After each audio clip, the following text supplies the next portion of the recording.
Okay, chapter 3, family. He makes me lie down in green pastures, chapter 2. Let's pray. Father God, we thank you that, Lord, you have set up this time again for us to study your word. Lord, you are our great shepherd. Abba, Daddy God, you make us lie down in green pastures. You want us to be fed. You want us to be nourished, Lord, so that we can face this life, Lord, successfully, and we can live our lives to the full, knowing that you are with us. Thank you, Lord, that you love us so much that you gave your one and only Son to become our shepherd. In Jesus' name, amen. All right. Oops. Hindi ka narinig. Okay, he makes us lie down in green pastures. But before that, let us together declare the gospel over our lives, over ourselves. As we read this, Christ and Him crucified is the only message. It is the only message, not good advice, not motivational preaching, but Christ and Him crucified is the only message that can free us from ourselves. For on that cross, we were cut off from our past in the body of Jesus Christ. He disconnected us from our earthly record and freed us to enter in and take our seats at the great feast. Men only need their eyes set on this truth. You died, and your life is now hidden with Christ in God. This is why we preach the gospel, not that God would come down, but that men would find themselves risen up and empowered by His Holy Spirit to be all He made them to be, sons of God. Hallelujah. So, Jesus' first words when He was seen on the third day after He was crucified on the cross and then He resurrected, He said, I go to my Father and your Father. Now, God is your Abba Daddy God, right? Today, because of the finished work, to my God and your God. And in Isaiah 6:2, it says, after 2 days, He will revive us because of His death, right? And on the third day, He will raise us up. What is the reason why He was crucified on the cross and He went down to hell and He was resurrected? What is the reason? That we may live in His presence.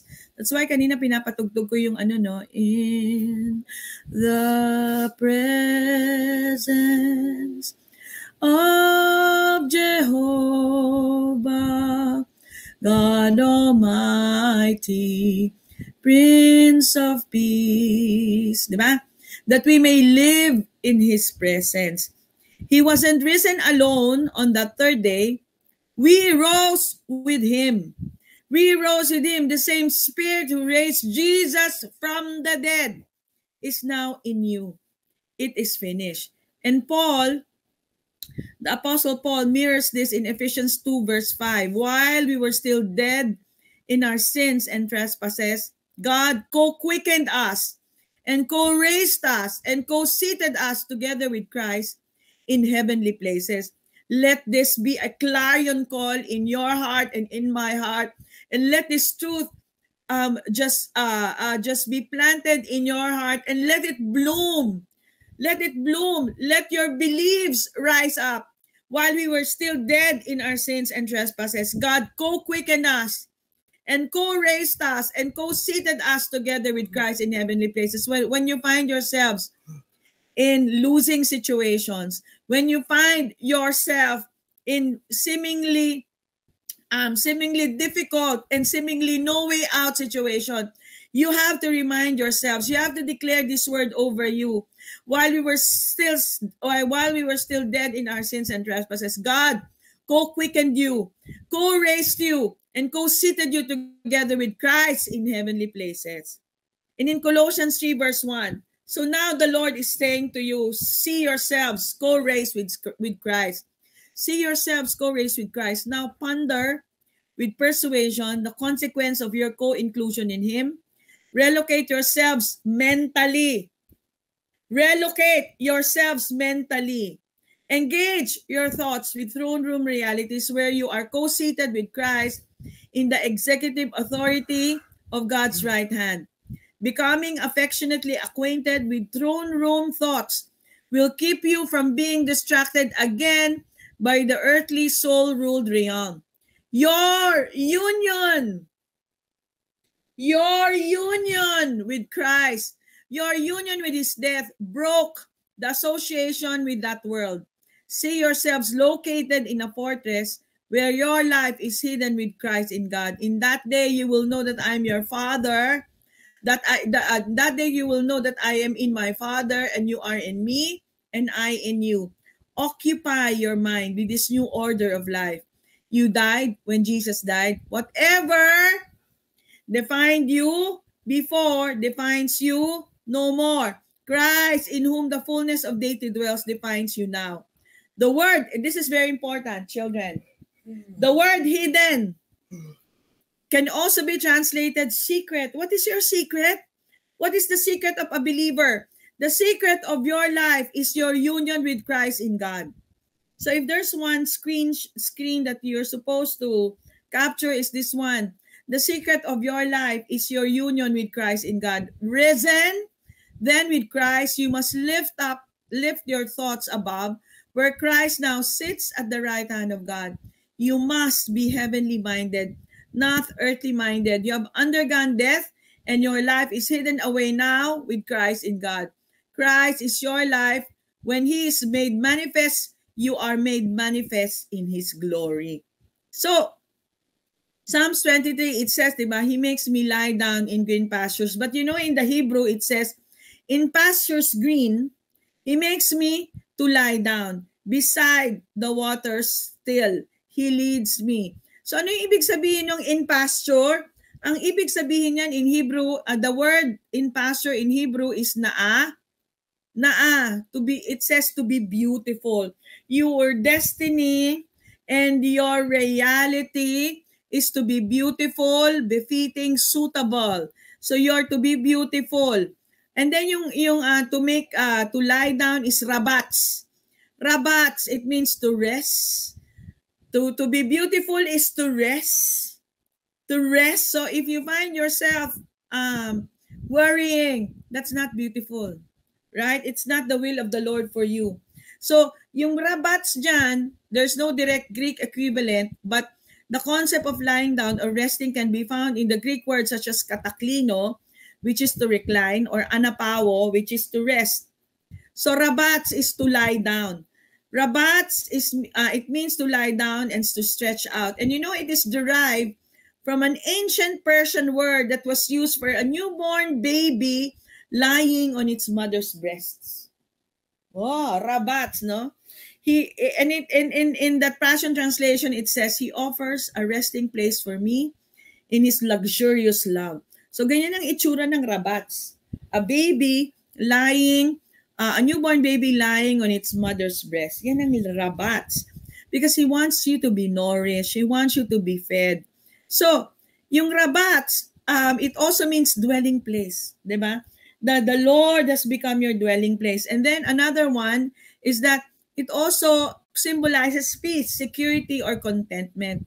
Shepherds would observe their flocks lying down in green pastures as a sign of safety and provision. The act of lying down was also associated with rest after labor, a theme prevalent in an agrarian society.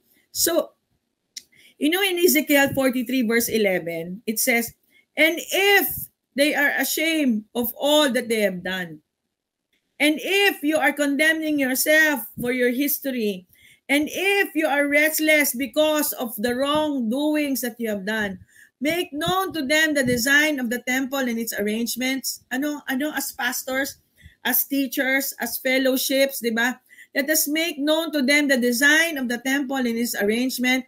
It exists and its exits and its entrances, its entire design and all its ordinances, all its forms and all its laws. Write it down in their sight so that they may keep it, whole design and its all ordinance and all its ordinances, and perform them. What does it mean? In Ezekiel 43 verse 11 is a beautiful picture of being a son. Son conscious, son or being righteousness conscious instead of sin conscious. And if they are ashamed from all that they have done, show them the form of the house. We are the house of God, His dwelling place. When we miss it or are ashamed from what we've done, we need to be reminded or shown who we are in Christ. Form is tsura, di ba? Sa Tagalog, itsura. Di ba? In Hebrew, meaning form or fashion. We are fashioned and formed in His image and likeness. In Genesis 1:26, we were formed and fashioned with the divine nature like our Creator. The root of form is tsur, meaning to delineate, which means the exact position of a border or boundary. Ephesians 1:5 says that we were predestined, or our boundaries were marked out beforehand as sons. When someone around you is focused on sin, on what they have done that has caused them shame, show them the form of their house. They are sons with a divine nature, made in the image and likeness of Abba. What they've done doesn't define them, only He defines us. Sonship and divinity defines us now and from before time began. So, the Hebrew verb rabatz, again, it also means relaxation, rest, or dwelling place. It also means peace. Man? So Ephesians 6:15 calls the gospel of peace. In other words, it is the gospel of wholeness. We don't need a revelation in healing or prosperity. Those are simply the benefits of this gospel of wholeness. We only need a revelation of the good news of our wholeness as a finished work. Because with the revelation of wholeness, we won't be moved by circumstances that seemingly contradict it. We will know that wholeness governs and rules every part of our lives. Romans 8:11, the Spirit of Christ quickened or gave life to our physical body. The Mere Bible says it this way: our union with Christ further reveals that because the same Spirit that awakened the body of Jesus from the dead inhabits us, we equally participate in this resurrection. In the same act of authority whereby God raised Jesus from the dead, He co-restores your body to life by His indwelling Spirit. Your body need never again be an excuse for an inferior expression of the Christ life. Just as it was reckoned dead in Christ's death, it is now reckoned alive in His resurrection. You have to refuse. You have to go beyond what you see in the circumstances. You have to declare this verse over you. Our union with Christ further reveals that because the same Spirit that awakened the body of Jesus from the dead inhabits us, we equally participate in this resurrection. Period. Wala na tayong pag-uusapan. Hallelujah. His life flows through our entire being. Our entire spirit, mind, emotions, will, and our physical body. Our body was co-restored with His. What is true of His physical body, very important. Picturean nyo to. What is true of His physical body is equally true of ours. It is a fully glorified body. In Luke 5 is the story of Jesus healing a leper by stretching out His hand and touching him. The word touch is haptomai, meaning a touch that alters, changes, or modifies someone. When Jesus touched the leper, his body was altered and transformed. He was made completely healed and completely whole. How much more is this true in us as new creation? He didn't just touch us. We are joined to Him. As His Zoe life, His resurrection life flows through our entire being, it alters and transforms every part of us. It is finished. Again, what is true? What is true? Our body was co-restored with Him. What is true of His physical body is equally true of ours. It is a fully glorified body. Hallelujah. So, grace is not about God enduring you or pinagtitiisan ka. It's about God enjoying you. The thought of you delights God. And someone commented, I spent half my life believing that God tolerated me through clenched teeth and only because Jesus convinced Him. What a difference. It's like a window. It's like the windows of your heart fling open. Sabi ni Francois Dutoit. So this newness of life, this co-resurrected life is one of joint sonship with Him. Co-partners in His faith. It's His faith partnered with my epignosis, your acknowledgement. It is my intimate first-hand knowledge of Him and His finished work in me. This deep knowing that is not my faith in Him or having faith in His promises. Instead, it is faith in me that I live from. It is the faith which the Bible calls the faith that becomes effective, becomes operative in my life. It's in resting and realizing, resting in His finished work and abiding in our unhindered union with Father, Son, and Holy Spirit, realizing that nothing is missing in our life. There's only all good in us in Christ.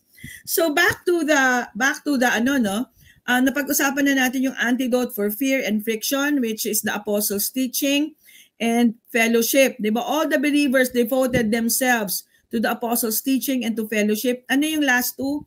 Flies. Ito yung mga diseases, yung mga parasites.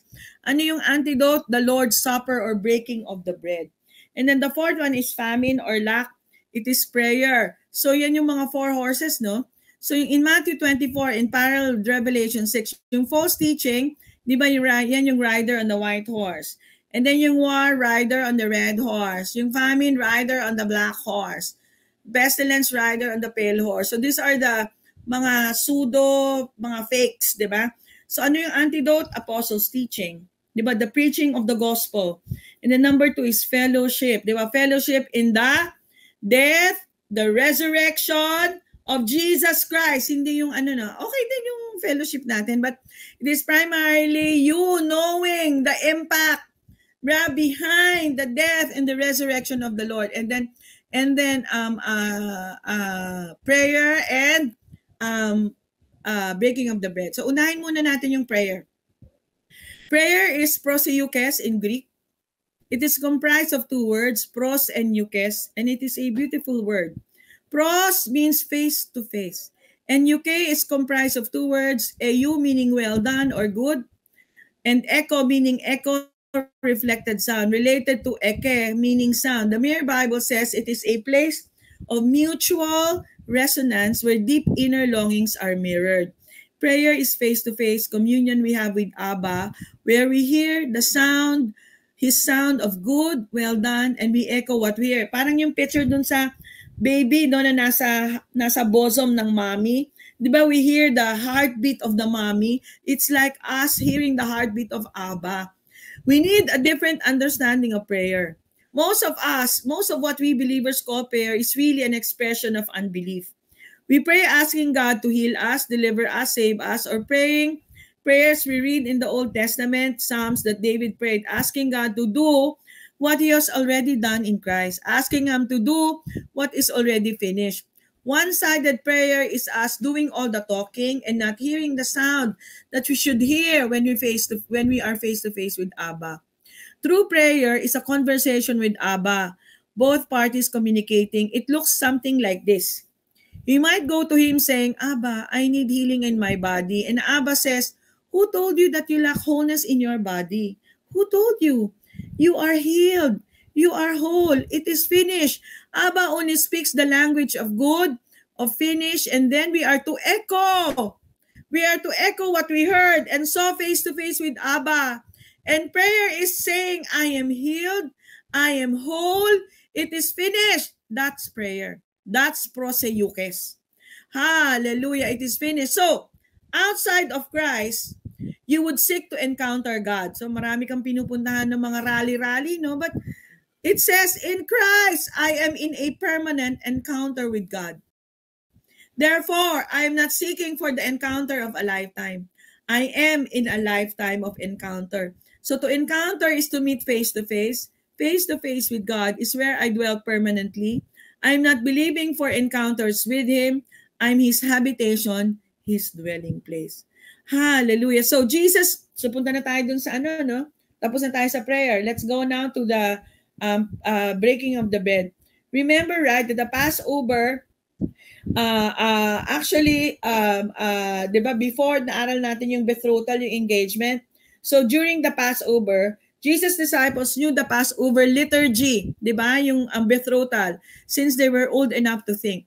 Suddenly, in the middle of the liturgy, after the third cup, completely out of place, Jesus, on his way to pay the bride price with his own blood, turns to those disciples and says to them, in the language of the culture of that time, and he said, "This cup is the new covenant in my blood." He's actually saying to you, when we are partaking of the Holy Communion, you are my bride. You are my bride. Hallelujah. Drink from it, all of you. This is the blood of the new covenant, which is shed for many for the remission of sins. The disciples were shocked. Jesus, in essence, was saying, all that I am and all that I have, I give to you because I love you. Will you marry me? And now the Lord is saying, diba, it is finished already. Every time you take communion, you have to declare to yourself all that He is, and all that He has given to you because He loves you. And now you are His bride. Will you be my bride? He was proposing marriage to them.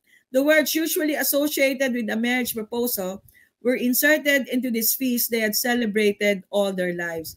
Jesus was renewing a covenant with them. It marked a reconciliation with Israel and a redemption for all mankind. It was a recovenanting of the marriage. But now, praise the Lord, it is finished. You are His bride. All that He has is yours. So in Isaiah 54 verse 5, it says, for your husband is your maker. For your husband is the Lord of hosts. His name is the Lord of hosts, and your Redeemer is the Holy One of Israel, who is called God of all the earth.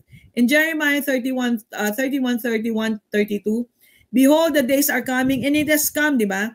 When I will make a new covenant. He has made a new covenant. Finish na. Not according to the covenant that I made with their fathers, in the day I took them out of the land of the hand to lead them out of the land of Egypt, my covenant which they broke, though I was husband to them, says the Lord. So in Colossians 2:9-10, in Christ there is all of God in a human form. So you have everything when you have Christ. So you have everything when you have Christ, and you are filled with God through your union with Christ. He is the highest ruler with authority over every other power. It is in Christ that you now find out who you are and what you are living for. Long before we first heard of Christ and got our hopes up, He had His eyes on us, had designs on us for glorious living. Part of the overall purpose is working out in everything and everyone in Ephesians 11-12. So the Holy Communion, the breaking of the bread, which Sam led us to, the Holy Communion speaks of your present reality, not your future hope. It is your reality. And what is that? You are the bride of Christ. You are the Son of God. So, you can now pause. You can now rest. Selah. Selah, it means also to be lifted up, to be exalted. You know yung letter He dyan? It's in the middle of the name of God. Ito yung God yung letters ng God. Grace. The grace is in the middle. You are in union with Him. You have His authority. You are accepted in the beloved. So, is it possible for believers to harden their hearts against the gospel and never grow up into maturity of sonship, into thinking themselves and God as one life? In John 17:21, is it possible for believers, those who have been raised with Christ, to live a mere natural earthly religious life, thinking of themselves as mere men, separated from God by their sin, rather than temples of the Holy Spirit, the very habitation of God? When you cannot see what God has done, you will spend your life waiting for something better, or you spend your life so in despair, waiting for immortality. Believer, child of God, bride of Christ, hear the gospel that brings immortality to life. The gospel that calls you by the name given you before you were conceived. Hear the gospel that declares that in Christ there has been a circumcision, for in Him you have been cut off from death and raised up to eternal life. The communion table announces the gospel, the good news, the announcement of what God has done for us. Christ in Him crucified is the light the Holy Spirit uses to open our eyes to see and know God as He really is. So the communion is a time of breathing in. It came to pass as he sat at the table with them that he took bread, blessed and broke it, and gave it to them. Then their eyes were opened and they knew him, and he vanished from their sight. So the communion table is the declaration of the finished work of Jesus Christ. So, and it is the power, it has the power, no? So the gospel is not what will be if you, or what may be, but what you already have, or simply what is. Arise, shine, for your light has come, and the glory of the Lord is risen upon you. In Isaiah 60 verse 1. Today is a perfect setting for God to show his glory. The table of communion declares the truth of what is and where you are meant to be. If you were raised with Christ, if then you were raised with Christ, seek those things which are above, where Christ is, sitting at the right hand of God. Set your mind on things above, not on things on earth, for you died, and your life is hidden with Christ in God. So, if we confess, homologio, ano yung confession dyan? Saying the same things as God is saying about you. Diba? Put the word to work by confessing it over your situation. Like, because the communion is remembrance, no? So what is remembrance? It is reminiscing the preliminary case history or medical history. You are to say what? You are to homologio what? The medical history of Jesus as he is physically, so are you in this world. So, communion is looking again. Take your focus from what's going on in the natural and shift it to the supernatural. Look up. The word look again is used when Elijah tells his servant to go and look whether he can see any evidence of the promised rain from God. When Moses speaks with Joshua and Caleb and instructs them to spy out the promised land, he said, look again. Do you see the problems, the giants, and the obstacles, or do you see the promised land and provision of it for yourself? How do you do this? Look again. Take the bread, take the wine, drink the wine. Look again. And the obstacles, or do you see the promised land and the provision of it for yourself? The table of communion declares who you are in Christ. In Christ, you are to be a testimony of provision in the middle of famine. In Christ, you are the healed of the Lord. In Christ, you are holy, you are righteous. In Christ, you are favored, blessed, and dearly loved. So, may the eyes of your understanding be enlightened, that you may know what is the hope of his calling, and what are the riches of his inheritance in the saints, and what is the exceeding greatness of his power, which he wrought in Christ when he raised him from the dead. The very word communion speaks of the relationship our Lord desires to have with us. The Apostle Paul wrote, the cup of blessing which we bless, is it not the communion of the blood of Jesus Christ? The bread which we break, is it not the communion of the body of Jesus Christ? So, my dear family, again, the table of communion declares who you are in Christ. In Christ, you are to be a testimony of provision in the middle of famine. In Christ, you are the healed of the Lord. In Christ, you are holy, you are righteous. In Christ, you are favored, blessed, and dearly loved. And that, my dear family, is chapter 3, part 2. Praise the Lord.